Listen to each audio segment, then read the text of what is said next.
Years after Ellen Snyder killed her husband, a new charge says she used him to steal money. Good evening.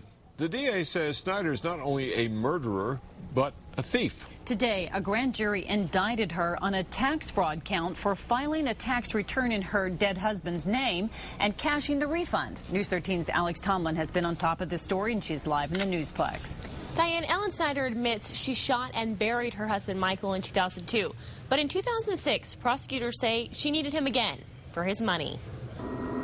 Since Michael Snyder's body was unearthed 2 weeks ago at his home in the Northeast Heights, Ellen Snyder's secrets have surfaced with him.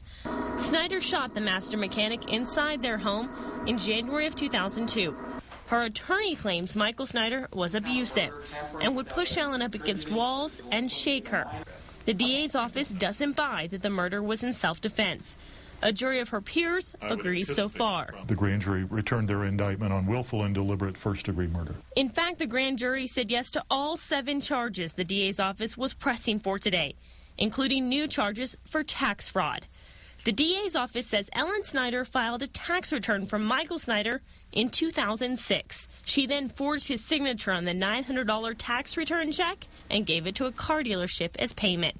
Ellen Snyder has had a long history of money problems, running up huge amounts of debt before and after the murder. We are continuing our investigation into not only the charges that, not only the charges that were returned today, but the possibility of additional charges. While prosecutors want to hit her with every charge they can, we think the primary charge here is the charge of willful and deliberate murder, and that's a life sentence. Ellen Snyder's son admitted to police he wrapped his stepfather's body in plastic the morning of the murder and then helped his mother bury the body 2 days later. He has cooperated with police, so at this time he's not being charged. Diane? All right, thank you, Alex. Ellen Snyder, who is now 50, is still in jail on $1 million bond.